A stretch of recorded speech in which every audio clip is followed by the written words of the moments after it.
lekker sing, dit maak my hart warm en ek gedink ons moes sommer vanaand net gesing het en weer gesing het. Nou ja, ek weet nie, ek het nou iets gehoor, mag ek daai getuienis deel van die Hadida? Kan ek dit deel? Het julle dit gehoor? Ek weet nie of julle gesien het gisteraand toe ons hier inkom, toe lê 'n Hadida op die gras hierso nie. Nou, ons het hom gesien so 5 uur gistermiddag. En hy kan nie opstaan nie. Ons kan hom weer optel, maar dan val hy net. Hy kon nie op sy voet staan nie. En sy kop het so snaaks geruk en ons het nie geweet wat aangaan met hom nie. Maar hy het gelê, het Gert en Maat hier die muur gaan sit, want hy was so die pad en die mense kan dalk oor hom gery het in die donkerte. En nou sê Roel vir my gisteraand toe ons besig is om koffie te drink, toe kom die kinders daar van buite af in en hulle het gevra, waar is die Hadida? Hy sê hulle nie, hulle daar gestaan en bid vir die Hadida en afvlieg hy. Prys die Here. Die Here is wonderlik. Kom ons begin weer soos 'n kind te glo. En net weer soos 'n kind te bid. Ek dink ons het al soveel dinge in ons gedagtes en ons het hierdie vooropgestelde idees van hoe God moet wees en hoe ons moet wees. Dat ons net weer soos 'n kind die Here sal vertrou ook vir ons lewens. Ek het vanmiddag toe ek so gebid het, toe kom hierdie liedjie in my gedagtes op. God bly altyd getrou. Hy sal sy kinders onthou. As droefheid te veel is en laste my deel is, hy bly getrou. Kom ons aanbid hom ook, Koning Jesus. Nou liewe vriende, as jy vanaand die Bybel saam het, kan jy dit oopmaak daar by die brief 1 Petrus hoofstuk 3. 1 Petrus hoofstuk 3. Ons gaan daar die paar verse in 1 Petrus hoofstuk 3, daarvan vers 8 tot daar by verse 12 kan ons dan nou so saam lees vir die doel van ons boodskap vanaand. Hierdie laaste boodskap, ons het begin waar ons gekyk het vir 2 sondae na regverdigmaking, dat regverdigmaking is 'n vereiste vir heiligmaking. Ons het ook gekyk na die vrug van regverdigmaking en ons het gekom by die heiligmaking boodskap en ons het gesien dit is 'n oproep van God dat hy vir ons graag wil hê ons moet ook heiligmaking deelagtig word. En toe die Here met ons gepraat oor individuele heiligmaking, 'n persoonlike heiligmaking, as ons nie in daai plek gekom het waar ons as persoon so as kind van die Here met die Here so omgegaan het nie, dan gaan ons nie verder kan gaan met heiligmaking nie. Dis 'n plek waar ons regtig dan nederig voor die Here sal buig en erken, Here, hier is dinge in my lewe en net U kan dit vir ons regmaak. En ons het so gekyk na wanneer die Here ingewerk het, hoe gaan dit uitwerk daar in my sosiale lewe? Gister het ons so 'n bietjie gefokus op die heiligmaking binne in die huwelik. En wat is God se voorskrifte vir die manne en die vroue binne in die huwelik? En vanaand gaan ons dan nou afsluit met die vrug van die heiligmaking. Die vrug wat daar in ons lewens behoort te wees, as ons hierdie heiligmaking soos God dit bedoel in sy woord, dan ook dan deelagtig geword het. So kom ons gaan lees 1 Petrus hoofstuk 3 vanaf verse 8. En eintlik, wees almal eensgesind, medelydend, vol broederliefde en ontferming, vriendelik. Vergeld geen kwaad met kwaad of skelwoorde met skelwoorde nie, maar seën inteendeel, omdat julle weet dat julle hiertoe geroep is, sodat julle seën kan beerwe. Want wie die lewe wil lief hê en die goeie dae wil sien, moet sy tong bewaar vir wat verkeerd is en sy lippe dat hulle geen bedrog spreek nie. Hy moet afwyk van wat verkeerd is en doen wat goed is en moet vrede soek en dit najaag. Want die oë van die Here is op die regverdiges en sy ore tot hulle gebed, maar die aangesig van die Here is teen die kwaaddoeners. Net tot sover dan die lees vir die woord van vanaand, mag die woord alreeds daar in die harte kom spreek het. Dis God se woord, is hy wat self dan aan die woord was deur die lees van die woord. Kom ons gaan kyk wat hierdie gedeelte van ons vanaand dan wil leer. Ons gaan Bybelstudie doen en ons gaan dit toepas in ons elkeen se lewe. En dan die tema vanaand, die vrug van heiligmaking.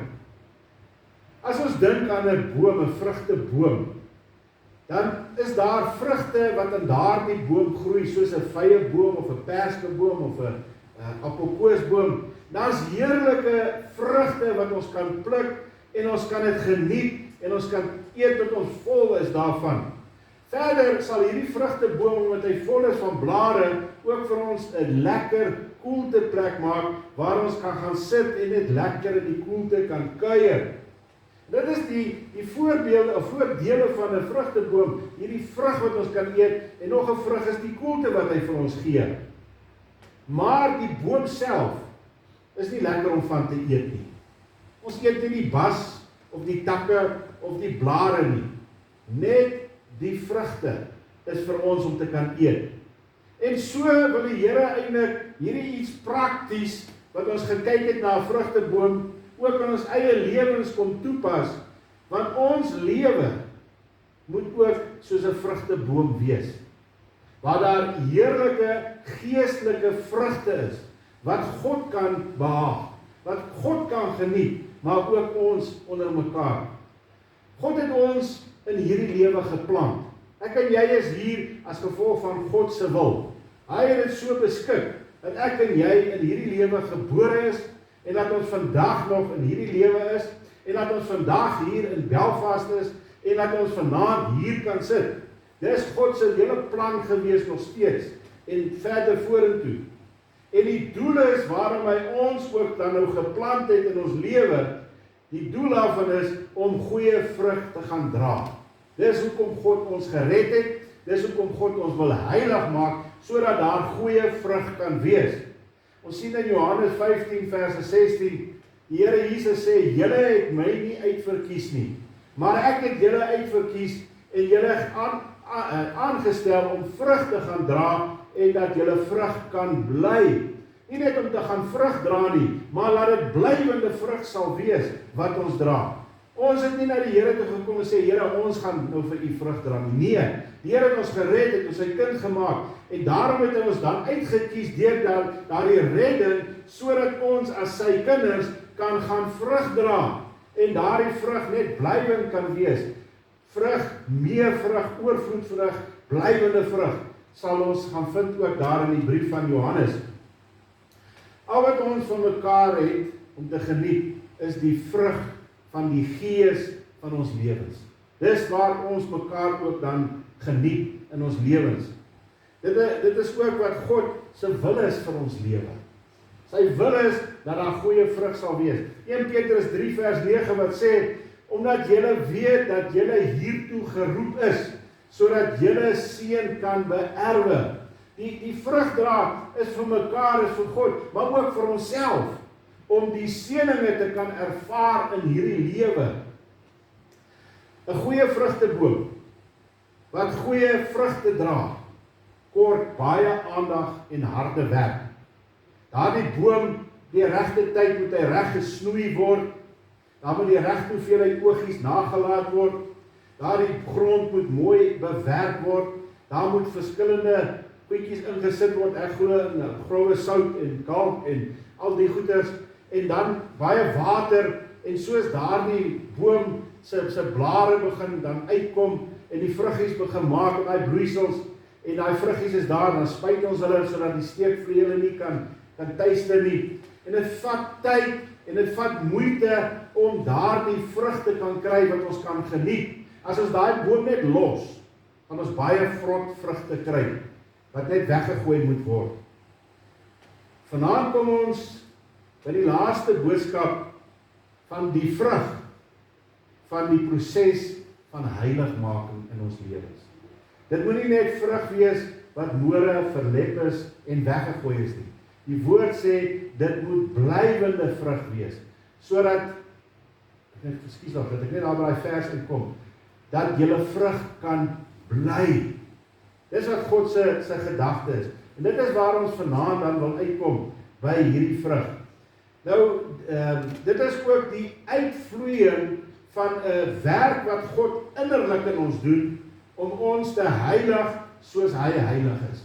Ek en jy kan nie die vrug net gaan bewerk nie. Dit is 'n oorgee en 'n toegee, sodat die Here deur sy Heilige Gees in my kan werk, sodat daar goeie vrug kan uitgaan na buitekant toe. En ons vind in Galasiërs 5 vers 22, waar Paulus dan ook kom verduidelik, wat is die vrug van die Heilige Gees wat in ons woon. Die Heilige Gees bewerk dan ook vrug in ons. En ons sien dit ook in Galasiërs 5 vers 22, maar die vrug van die Gees is liefde, blydskap, vrede, lankmoedigheid, vriendelikheid, goedheid, getrouheid, sagmoedigheid en selfbeheersing. Hierdie is die vrug van die inwoning van die Heilige Gees in die kind van God. En reg deur die brief van die apostel Paulus is daar een boodskap wat hy knaand na vore bring, wat voortdurend na vore kom. En dit is ons liefde vir God en ons liefde vir mekaar. Gaan lees ook die briewe van Johannes, die geliefde apostel. Dit gaan oor God se liefde en ons liefde vir God en God se liefde in ons hart vir mekaar. Petrus moes self ook hierdie ding baie hard geleer het. Hy was maar 'n opstandige man gewees. Hy was 'n moeilike mens gewees. Hy het Jesus verloon toe Jesus gevange geneem is. Hy het voor Jesus in gehegtenis geneem is, het hy die reg in eie hande gevat, sy swaard uitgepluk en die soldaat se oor afgekap. Toe hy deur die Here gestuur is om die evangelie na die heidene te neem, het hy gerebelleer daarteen, hy wou dit nie gedoen het nie. En die Here kom en hy oortuig hom deur 'n visioen wat God se wil is vir hom. Petrus het besef van sy verkeerde optredes.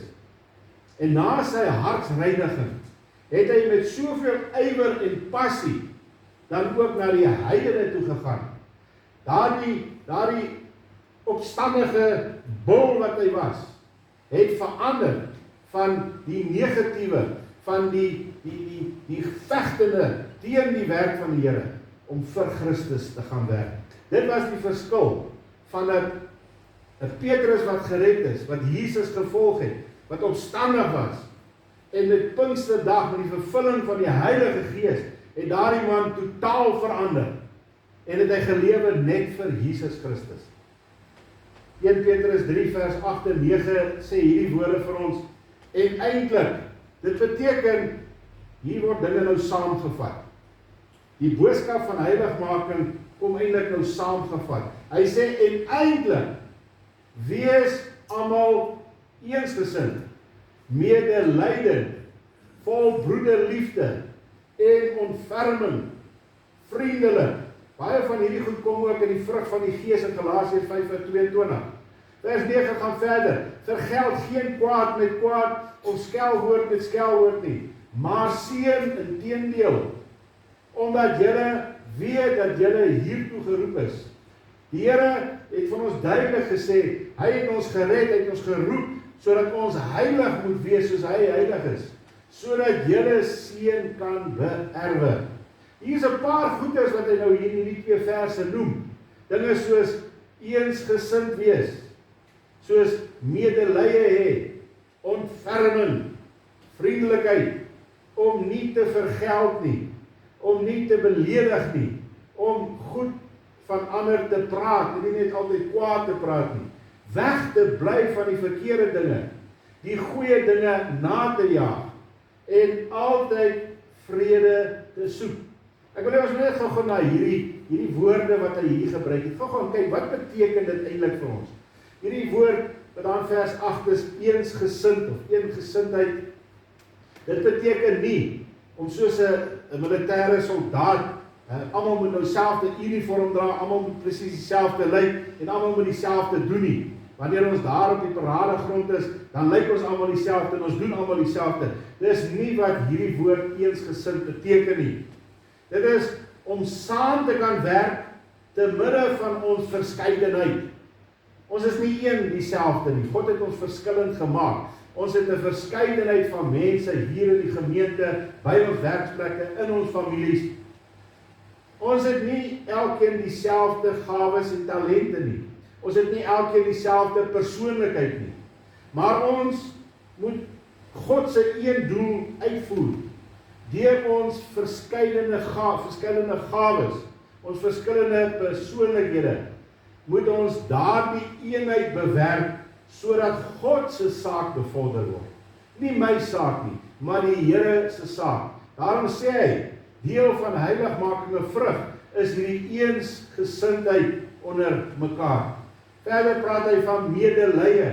Hier gaan dit oor om respek vir mekaar te hê. Respek vir mekaar se privaatheid, respek vir mekaar se gawes, respek vir mekaar se ambisies en dan ook vir mekaar respek te hê omdat ons ook skepsels van God is. Ons behoort aan die Here.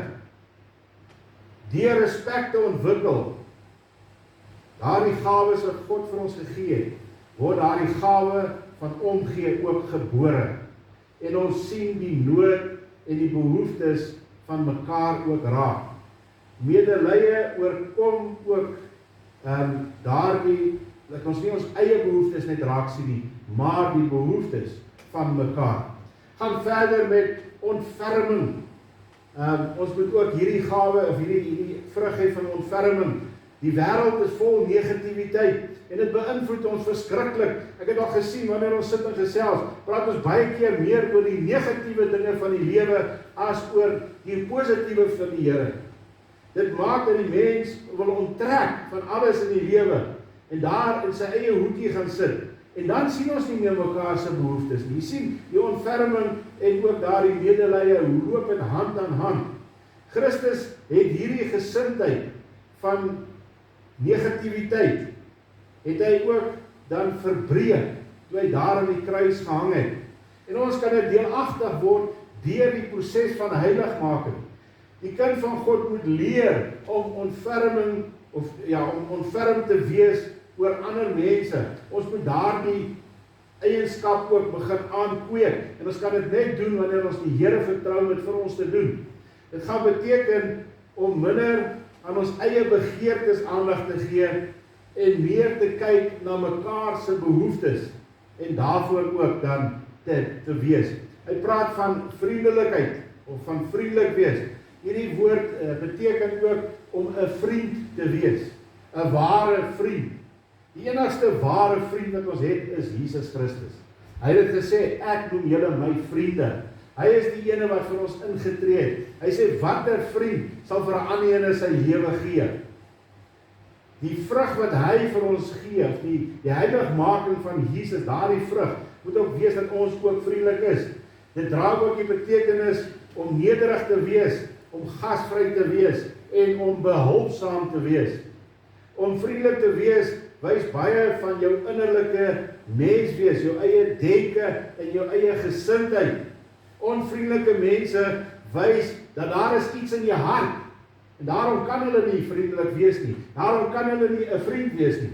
Heiligmaking help ons om klaar te kry met die dinge wat daar in die hart vasgesteek het. En dit het ons gesien in Sondag aand se boodskap, daardie persoonlike heiligmaking, daardie persoonlike toewyding aan God, daardie goed wat ons moet aflê sodat ons die goeie kan opneem. Dit bring vergifnis, dit kanselleer wrokke en dit bied vrede vir ons as kind van God. Ons moet nie net lief hê vir die mense wat ons ken en ons medegelowiges en die wat vir ons goed is nie. Ons moet ook lief wees vir ons vyande.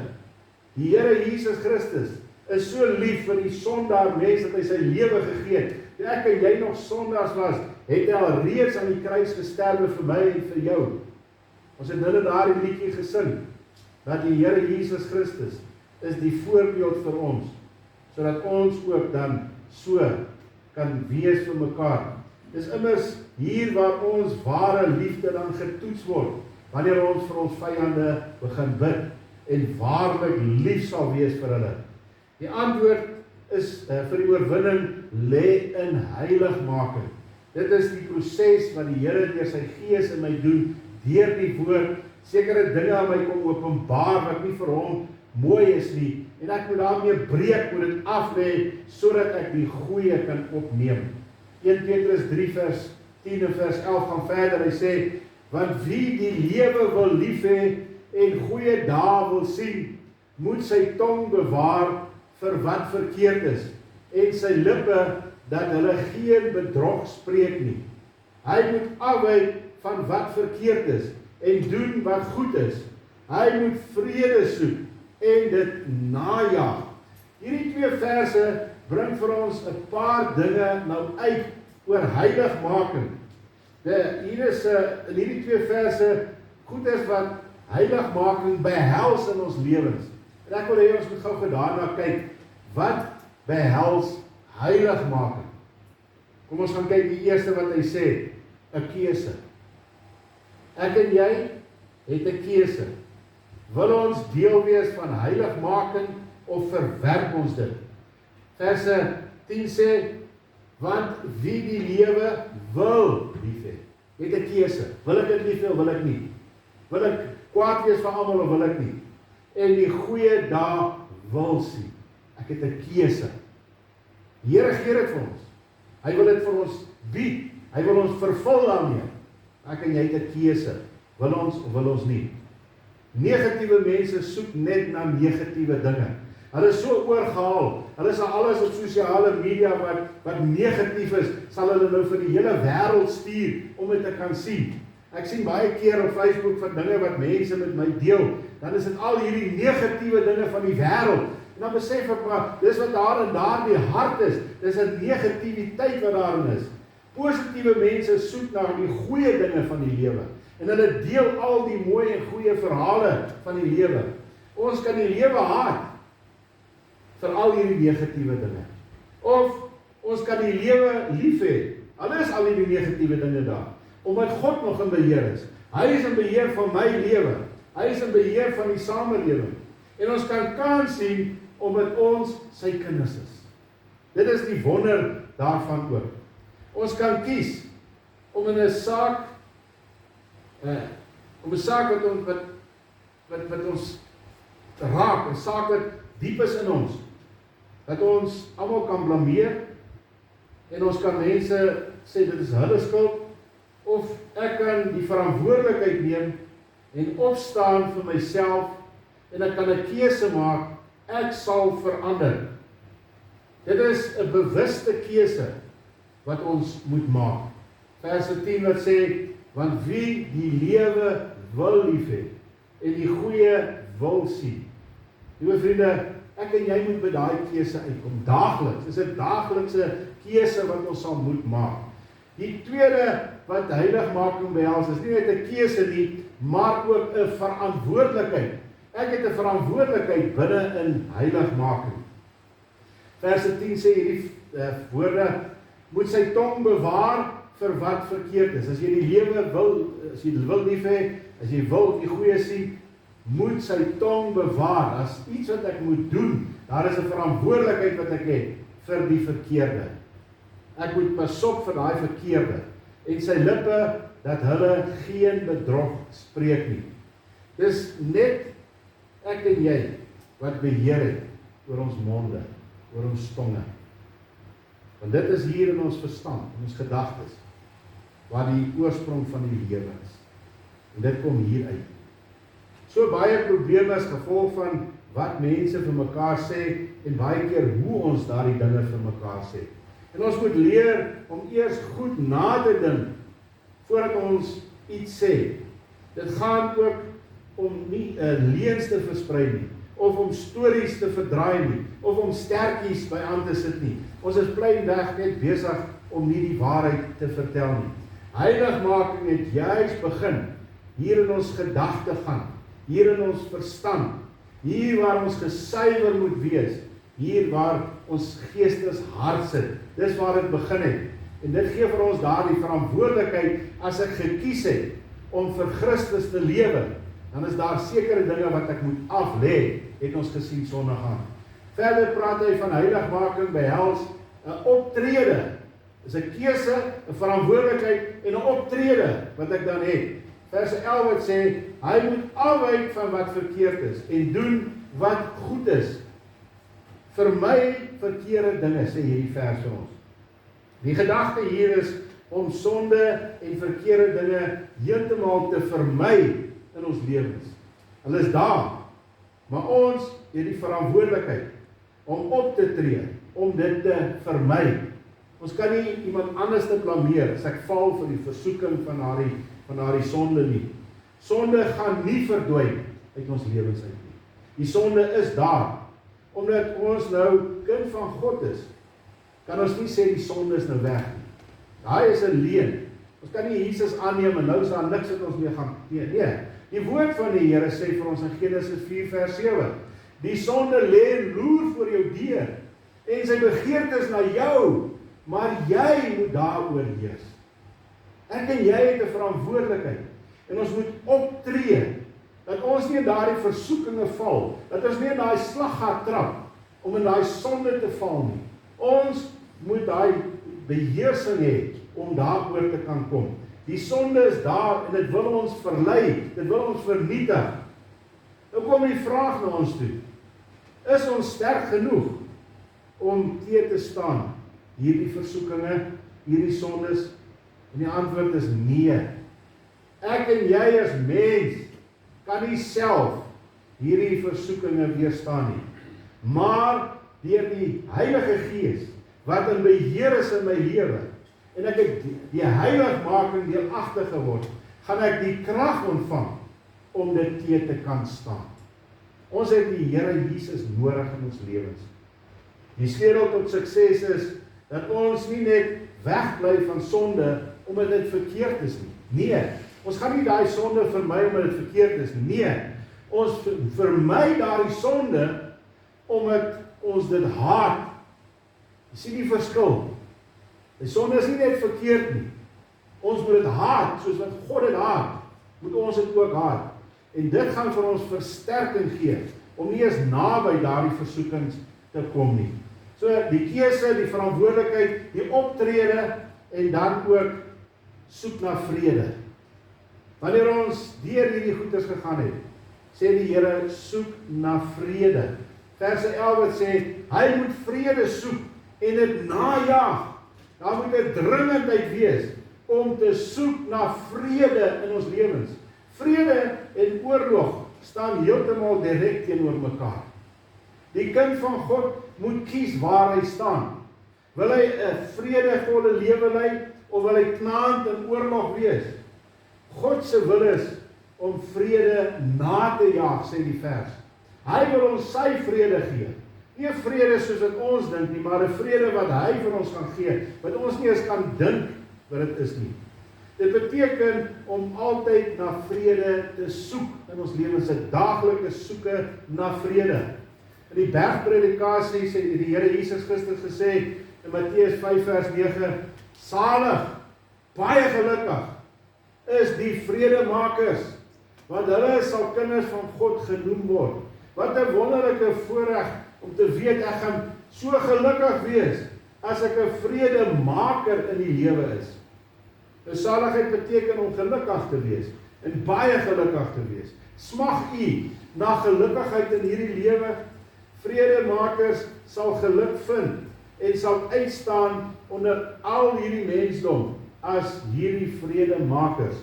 Dr. Warren Wiersbe skryf oor hierdie saak, hy sê, if we go out and seek trouble, we will find trouble. But if we seek peace, we can find peace. En dit is so waar. Nie net in ons geestelike lewe nie, maar oral waar ons gaan soek vir moeilikheid en jy gaan moeilikheid kry. Maar gaan soek na vrede en jy gaan vrede vind. Waarna soek u en ek in ons lewens? Om altyd in oorlog te wees of om vrede te hê in ons lewens? Wil ek altyd reg wees of wil ek gelukkig wees? Dit is 'n vraag wat ons onsself moet afvra. Die vrug van heiligmaking gee die mens die vermoë om te soek na vrede. Sien hoe belangrik is hierdie proses van heiligmaking in ons lewens. En ons moet die Here die toegang gee om dit te doen. Ons moet gewillig wees om onderdanig aan hom te wees, sodat hy met ons kan werk. Die vrug van heiligmaking gee vir ons daardie vermoë. Romeine 12 vers 18 wat sê, as dit moontlik is, so ver as dit van julle afhang, leef in vrede met alle mense. Die vers sê nie, so ver dit van ander mense afhang, sal ek vrede hê. Nee, hy sê, as dit moontlik is in jou hart, as dit moontlik is by jou, so ver dit van jou afhang, leef in vrede met alle mense. Vrede hang af van elke persoon homself. Die proses van heiligmaking is nie om in hierdie lewe 'n goeie gelowige mens te wees nie. Moenie dat mense kyk en sê, jy is so 'n voorbeeld van goeie geestelikheid nie. Want hulle sien nie ons gedagtes nie. Hulle sien nie ons bedoelinge nie. Hulle sien nie ons gesindheid nie. Dis God se wil dat ons heilig sal wees soos dat hy heilig is. Hy sien binnekant wat mense nie sien nie. Wat sien God van ons raak? Die wêreld moet dan die vrug sien wat dan uitkom vir die werk wat Christus in ons doen. En wanneer ons die Here toelaat om in ons te werk en ons gehoorsaam is, gaan ons ook verander na die beeld van Christus. En dit is die vrug wat ons van mekaar gaan geniet. Dit sal ook deur ons optredes, deur ons gesindhede en selfs deur ons persoonlikheid na buite toe uitstraal. Liewe vriende, hierdie reeks is verby. Ons het nou die laaste boodskap na geluister vir hierdie week, vir hierdie reeks. Maar die boodskap van heiligmaking is nie nou verby nie.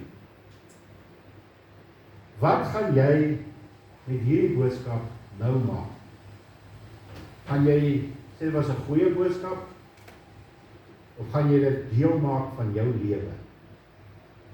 Ten spyte van alles in heiligmaking, sê die Here, ons moet die vrede gaan najag.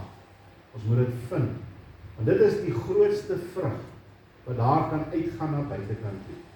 My gebed is dat u ook soos ek en Petro in hierdie week gesoek het na die Here en die Here met ons gepraat het en dat die Here nog steeds met u sal praat en dat ons ook daagliks onsself sal verootmoedig tot God, sodat hy in ons kan werk. Onthou, heiligmaking is nie 'n kant-klaar ding wat nou gebeur en nou is ek heilig en nou gaan ek net aan nie. Nee, heiligmaking is 'n proses en dit begin by wedergeboorte. Daar waar ek gered is, begin die Here al reeds met my. En dit gaan voort. En een of ander tyd behoort dit uit te kom by 'n krisis waar ek alles vir die Here gee. Verlos word van daardie inwonende sonde wat my bevlek het van die sondeval af. En ek dit aflê. En daarna daagliks meer en meer invullings van God sal kry. Dis hoe ons kerk die evangeliese belydenis saamgestel het. Jy kan dit daar in die boekie kyk in die portaal. Dis bietjie meer breedvoerig daar geskryf. En daar is skriftekste wat dit vir ons bevestig. Hoekom ons dan ook so glo. Mag die Here vir u kom seën op hierdie reis van heiligmaking in u lewe. En dit gaan vrug dra by u werk, by u vriendekring, by u familie, maar ook hier onder ons as kinders van die Here. Amen.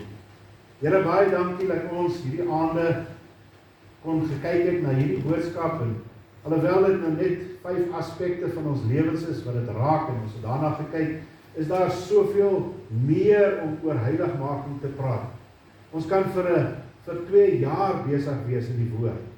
Dan het ons maar nog net 'n druppel van hierdie boodskap hanteer. Maar Here, wat ons weet, u begeerte, u wil is dat ons sal heilig wees soos dat u heilig is. En Here, dit is vir my genoeg om te strewe ook hierna. Seën vir ons waar ons uit mekaar uitgaan, Here. Seën ons vir die res van die week. Seën ons wanneer ons weer die naweek by mekaar kom om te kom aanbid op Sondag. En ook Here, seën ons saam met sy hier in die saal, waar ons 'n bietjie saam gaan kuier rondom 'n koffietjie en 'n teetjie. en ook daar sosiaal ook daar met mekaar gaan verkeer. Here, wat is wat U ook van ons verwag? Om saam die vrug te geniet. Ons loof U wonderlike naam. Amen.